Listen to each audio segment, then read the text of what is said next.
Hello friends, welcome back to our channel. तो आज हम लोग डिस्कस करेंगे लोअर मेंस 2021 के विज्ञान सीरीज, जिसमें ये प्रैक्टिस सेट नंबर 13 है। इसके पहले 12 प्रैक्टिस सेट हो चुके हैं, तो उसका लिंक डिस्क्रिप्शन में दे दूंगा, आप लोग उसको भी देखिए। और ये जितने भी क्वेश्चन, इसमें 35 प्लस क्वेश्चन हैं, जो कि सारे क्वेश्चन ये प्रभात पब्लिकेशन के बुक से लिए गए हैं। तो इम्पॉर्टेंट क्वेश्चन है। और हिंदी की जो है प्रैक्टिस सेट हो चुकी है, उसमें लगभग 6 प्रैक्टिस सेट हुए हैं, तो उसका लिंक डिस्क्रिप्शन में दे दूंगा, आप लोग उसको भी देखिए। चलिए स्टार्ट करते हैं आज का ये वीडियो। पहला क्वेश्चन है, चाक्षुष प्रदर्श एकक में प्राथमिक रंग होते हैं। देखिए, इसका मतलब है विजुअल डिस्प्ले यूनिट। ठीक है, चाक्षुष प्रदर्श एकक मीन्स विजुअल डिस्प्ले यूनिट में प्राथमिक रंग जो होता है वो होता है लाल, हरा और नीला।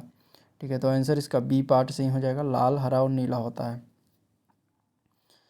नेक्स्ट क्वेश्चन देखते हैं। तो ल्यूमेन एकक जो है, या फिर ल्यूमेन जो है, ल्यूमेन की मात्रक, एसआई मात्रक क्या है, ये पूछा गया है इसमें। तो ल्यूमेन जो है किसका एसआई मात्रक होता है, तो ये होता है ज्योति फ्लक्स का। ठीक है, आंसर इसका ए पार्ट सही हो जाएगा, ज्योति फ्लक्स। अगला क्वेश्चन देखते हैं। नेक्स्ट क्वेश्चन है, श्वेत प्रकाश कितने रंगों का मिश्रण होता है। तो श्वेत प्रकाश में टोटल 7 रंग होते हैं, 7 कलर होता है, तो आंसर इसका डी पार्ट सही हो जाएगा, बैगनी, जामुनी, नीला, हरा, पीला, नारंगी और लाल। ठीक है, इजी क्वेश्चन है। अगला प्रश्न देखते हैं। तो परमाणु घड़ी निम्नलिखित में से किसके ट्रांजिशन पर आधारित होती है, संक्रमण पर आधारित होती है। तो परमाणु घड़ी जो है वो सीजियम के ट्रांजिशन पर आधारित होती है, आंसर इसका बी पार्ट सही हो जाएगा, सीजियम। अगला क्वेश्चन है, अवतल लेंस से हमेशा निम्नलिखित में से कौन सा प्रतिबिंब बनता है। ठीक है, ये बताना है।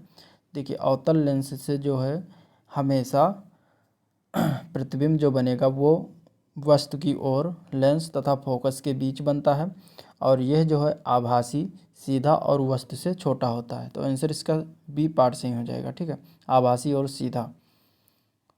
अगला प्रश्न देखते हैं। तो अवतल लेंस हमेशा किस प्रकार का प्रतिबिंब बनाता है, अभी ऊपर बताया, आभासी, वस्तु से छोटा और सीधा, तो आंसर इसका बी पार्ट सही हो जाएगा, आभासी प्रतिबिंब।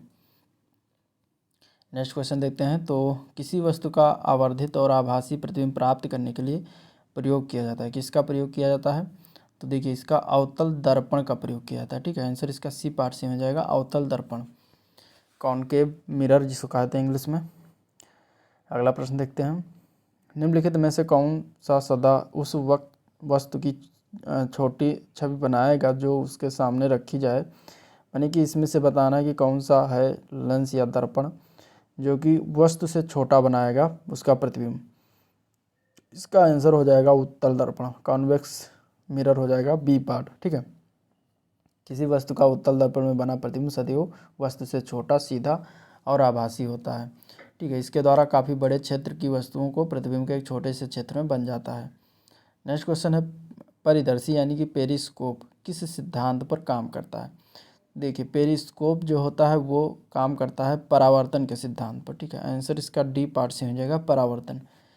ठीक है, पारदर्शी जो होता है एक प्रकाशिक यंत्र होता है पेरिस्कोप, जिसके द्वारा प्रेक्षक छिपा रहकर भी अपने चारों ओर के वातावरण को देख सकता है।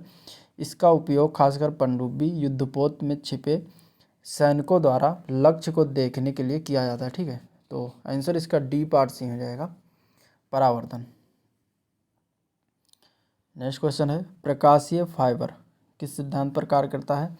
तो प्रकाशीय फाइबर जो है वो डी यानी कि पूर्ण आंतरिक परावर्तन पर काम करता है, आंसर इसका डी पार्ट सही हो जाएगा। ठीक है, प्रकाशीय फाइबर 3 भागों से मिलकर बना होता है, कोर, क्लैडिंग और कोटिंग। ठीक है, ये पूर्ण आंतरिक परावर्तन के सिद्धांत पर कार्य करता है। नेक्स्ट क्वेश्चन है, प्रकाशिक तंत्र निम्नलिखित प्रयोग में से किसके लिए किया जाता है। तो प्रकाशिक तंत्र जो है ये संचार सेवा के प्रयोग के लिए किया जाता है, आंसर इसका संचार सेवा होगा। प्रकाशिक तंतु यानी कि ऑप्टिकल फाइबर इसको इंग्लिश में कहते हैं। ये कांच या प्लास्टिक के निर्मित से एक तंतु होता है, फाइबर होता है, जिसकी लंबाई की दिशा में प्रकाश का संचरण होता है, और इस प्रक्रिया में प्रकाश का पूर्ण आंतरिक परावर्तन होता है।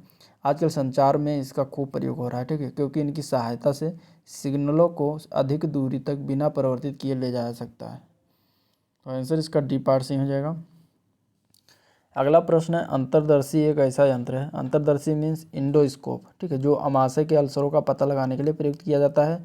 इसमें एक लंबी संकीर्ण नलिका होती है जिसके एक सिरे पर छोटा चमकीला बल्ब होता है जो अमाशय में मुंह द्वारा निर्विष्ट की जाती है। इसमें क्या अंतर्विष्ट है, ठीक है, इसमें बताना है कि कौन सा चीज़ है, किससे संबंधित होता है। ये जो छोटी सी पतली संकीर्ण होती है उसमें किस रूप में प्रयोग किया, तो उसमें प्रयोग किया जाता है प्रकाशिक फाइबर, ठीक है, फाइबर मीन्स रेशा। इंडोस्कोप एक लंबी संकीर्ण नलिका में जो है ऑप्टिकल फाइबर होता है जो पूर्ण आंतरिक परिवर्तन के आधार पर कार्य करता है। तो आंसर इसका सी पार्ट सही हो जाएगा। अगला क्वेश्चन है तांबा किसके द्वारा शुद्ध होता है, तो तांबा को जो है वो शुद्ध किया जाता है विद्युत अपघटन के द्वारा। आंसर इसका सी पार्ट सही हो जाएगा। तांबा जो है विद्युत घटन के द्वारा शुद्ध होता है। तांबा मुक्त और संयुक्त दोनों अवस्था में पाया जाता है। अगला क्वेश्चन है तरल अवस्था में पाई जाने वाली अधातु कौन सी है, तो उसका नाम है ब्रोमीन, ठीक है। आंसर इसका ए पार्ट से हो जाएगा ब्रोमीन। ब्रोमीन जो है आवर्त सारणी के सातवें समूह का वर्ग का तत्व है और यह सामान्य ताप पर केवल यही एक धातु है जो द्रव अवस्था में रहती है। नेक्स्ट क्वेश्चन देखते हैं। धातुओं के पृष्ठ पर एक उपयुक्त तरंगदैर्घ्य का प्रकाश पड़ने पर इलेक्ट्रॉनों के उत्क्षेपण की परिघटना को क्या कहा जाता है, तो ये कहा जाता है इसे प्रकाश वैद्युत प्रभाव, ठीक है। आंसर इसका सी पार्ट से हो जाएगा प्रकाश वैद्युत प्रभाव, ठीक है। जब धातुओं के पृष्ठ पर एक उपयुक्त तरंगदैर्घ्य का प्रकाश पड़ता है तब इलेक्ट्रॉन उत्सर्जित होता है और इस प्रक्रिया को जो प्रकाश वैद्युत प्रभाव कहा जाता है। अगला क्वेश्चन है मुद्रणालय में प्रयुक्त टाइप धातु किसके एलाय होती है जो मुद्रालय में या मुद्रण में प्रयुक्त होता है, तो वो होता है सीसा और एंटीमनी, ठीक है। आंसर इसका बी पार्ट हो जाएगा। जो इसमें धातु होता है सीसा, एंटीमनी और टिन भी इसमें पाया जाता है। तो इनमें प्रतिशत अगर देखें तो सीसा का परसेंटेज होता है 60 से 86% के बीच में, ठीक है। एंटीमनी का परसेंट होता है 11 से 30% और इसके बाद अगर टिन की बात करें तो 3 से 20% टिन भी पाया जाता है, ठीक है। तो अगर कहीं टिन भी आ गया बीच में तो वो भी आंसर होगा। तो इस तरीके से इसका आंसर बी पार्ट सही हो जाएगा। अगला क्वेश्चन देखते हैं। तीव्र सीसा विषाक्तन को क्या कहा जाता है, तो तीव्र सीसा विषाक्तन को प्लम्बिज्म भी कहा जाता है। आंसर इसका बी पार्ट सही हो जाएगा प्लम्बिज्म। अगला क्वेश्चन है निम्नलिखित में से किस धातु का गलनांक सबसे कम होता है, तो इसमें से जो पारद होता है, पारद यानी कि मरकरी इसको कहा जाता है इंग्लिश में, तो मरकरी का गलनांक सबसे कम होता है क्योंकि इसके बाहरी कोश के इलेक्ट्रॉन की बंधन ऊर्जा बहुत अधिक होती है, इसीलिए इसके भी इलेक्ट्रॉन जो है धातु बंधन में भाग नहीं लेते हैं और ये क्रिस्टल रूप में नहीं आ पाता है, ठीक है। यह कमरे के तापमान पर जो है द्रव अवस्था में पाया जाता है, इसलिए इसका गलनांक सबसे कम होगा पारा का। अगला क्वेश्चन है अमलगम मिश्र धातु है, ठीक है, जिसमें आधार धातु है, कौन सा आधार धातु है, तो उसमें यही पारा होता है, मरकरी होता है। आंसर इसका मरकरी हो जाएगा, ठीक है। अगला क्वेश्चन देखते हैं बेयर का अभिकर्मक क्या होता है, तो बेयर का अभिकर्मक जो होता है वो क्षारीय पोटेशियम परमैंगनेट होता है। आंसर इसका ए पार्ट से ही हो जाएगा। इसका सूत्र होता है KMnO4, KMnO4, ठीक है, इसका सूत्र होता है, फार्मूला होता है KMnO4। नेक्स्ट क्वेश्चन है किसी विद्युत अपघट्य की संलग्नता का स्तर किस पर निर्भर है, तो ये निर्भर करता है उसकी तनुता पर। आंसर इसका ए पार्ट से हो जाएगा, ठीक है। अब इसमें जो है निम्न चीज़ों पर भी निर्भर कर सकता है, जैसे विलेय की प्रकृति पर है, विलायक की प्रकृति पर है। तो तनुता बढ़ने के साथ किसी विद्युत अपघट्य की संलग्नता के स्तर में वृद्धि हो जाती है, तापमान पर निर्भर करता है और अन्य आयनों की उपस्थिति पर भी निर्भर करता है। तो इसमें से एक है तनुता बढ़ने पर, तो तनुता आंसर इसका सही हो जाएगा। अगला क्वेश्चन है निम्नलिखित में से किस कारण से लोहे में जंग लगता है, तो इसमें ऑप्शन है ऑक्सीकरण अपचयन या ऑक्सीजन के साथ रासायनिक अपक्रिया, CO2 के साथ रासायनिक अपक्रिया। तो इसमें से बताना है कौन सा सही होगा, तो देखिए पहला सही हो जाएगा ऑक्सीकरण के कारण लोहे में जंग लगता है और तीसरा भी सही हो जाएगा ऑक्सीजन के साथ रासायनिक क्रिया होती है जिससे कि लोहे का जंग लग जाता है। तो इसमें पहला और तीसरा आंसर सही हो जाएगा जो कि ऑप्शन डी पार्ट में दिया गया। नेक्स्ट क्वेश्चन कांच होता है, कांच क्या होता है, तो कांच एक अतिशीतित द्रव होता है। तो आंसर इसका बी पार्ट से हो जाएगा अतिशीतित द्रव, ठीक है। विटामिन डी की कमी से होने वाले रोग रिकेट्स में शरीर का कौन सा अंग प्रभावित होता है, देखिए इसमें जो प्रभावित होता है विटामिन डी की कमी से, तो आंसर इसका डी पार्ट हो जाए अस्थि। शरीर की हड्डियाँ जो है प्रभावित होती हैं विटामिन डी की कमी से। ठीक है, विटामिन डी जो है प्रातःकालीन धूप से मिलता है। और विटामिन डी का रासायनिक नाम अगर देखें तो कैल्सीफेरॉल इसको कहा जाता है। ठीक है, यह वसा में विलेय विटामिन होता है और यह विटामिन जो है कैल्शियम के अवशोषण में सहायक होता है, जिससे हड्डियाँ मजबूत होती हैं। ठीक है, तो इसके कुछ इम्पॉर्टेंट पॉइंट थे। अगला क्वेश्चन देखते हैं। तो विटामिन डी अनिवार्य है। विटामिन डी क्यों अनिवार्य है?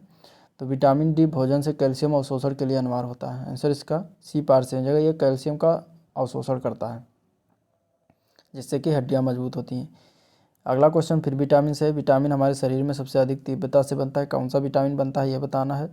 तो जो शरीर में सबसे तीव्रता से बनता है वो विटामिन डी बनता है। ठीक है, विटामिन डी एक हार्मोन के रूप में भी कार्य करता है।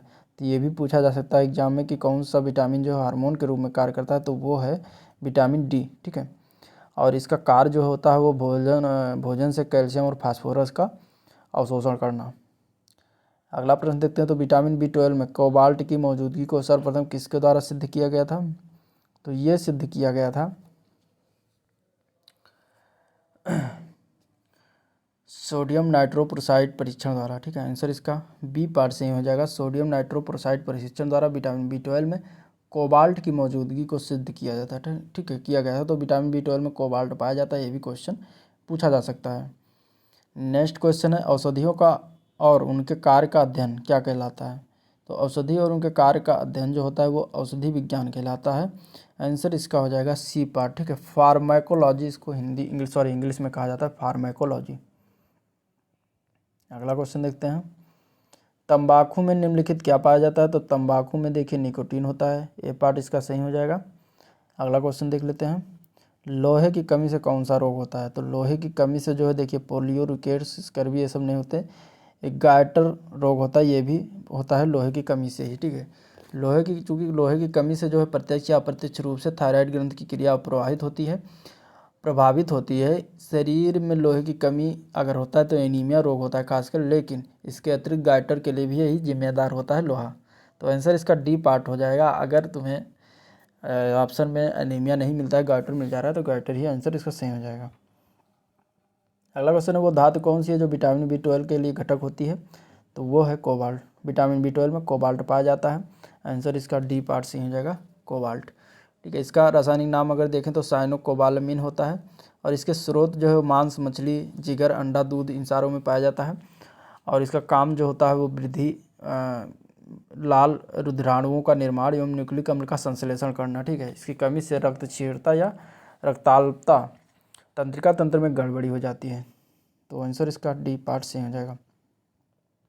नेक्स्ट क्वेश्चन, मानव शरीर में संक्रमण को रोकने में मदद करने वाला विटामिन है। मानव शरीर के संक्रमण को रोकने करने में मदद करने वाला विटामिन जो है उसका नाम होता है विटामिन ए। आंसर इसका ए पार्ट से हो जाएगा, विटामिन ए। विटामिन ए का रासायनिक नाम देखें तो रेटिनाल होता है, रेटिनाल। ठीक है, इसका रासायनिक नाम है और यह मानव शरीर में संक्रमण को रोकने में मदद करता है। ठीक है, विटामिन बी की कमी से बेरी नामक रोग होता है। ठीक है, इसके बाद अगर विटामिन सी की कमी से स्कर्वी नामक रोग होता है और विटामिन डी की कमी से रिकेट्स नामक रोग हो जाता है। तो सूखा रोग या रिकेट्स रोग कहा जाता है। आंसर इसका ए पार्ट से हो जाएगा। अगला क्वेश्चन है विटामिन ई विशेषता किसके लिए जी महत्वपूर्ण है? देखिए, विटामिन ई का जो है महत्वपूर्ण इसलिए है, ये उपकला यानी कि एपिथेलियमी ऊतकों के सामान्य स्वास्थ्य के लिए ये महत्वपूर्ण होता है। तो आंसर इसका डी पार्ट से ही हो जाएगा। ठीक है, नेक्स्ट क्वेश्चन है रक्त के स्कंदन में मदद करने वाला विटामिन है। रक्त के स्कंदन में कौन सा विटामिन मदद करता है? तो वो होता है विटामिन के। विटामिन के जो है रक्त के स्कंदन में सहायक होता है। इसका रासायनिक नाम अगर पूछा जाए तो फिलोक्विनोन है। ठीक है, आंसर इसका डी पार्ट से ही हो जाएगा। लास्ट क्वेश्चन है कौन सा विटामिन प्रतिरक्षा प्रदान करता है?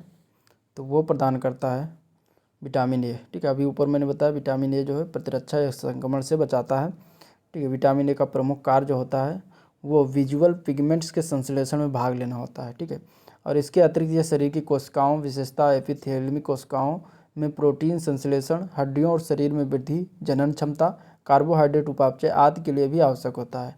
ठीक है, तो इस विटामिन को संक्रमण रोधी विटामिन भी कहा जाता है क्योंकि ये शरीर की प्रतिरक्षा प्रदान करता है। ठीक है, विटामिन ए का रासायनिक नाम देखें तो रेटिनाल होता है।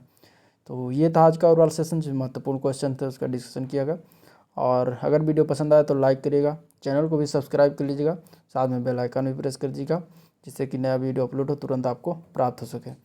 तो मिलते हैं नेक्स्ट दिन, तब तक के लिए थैंक यू।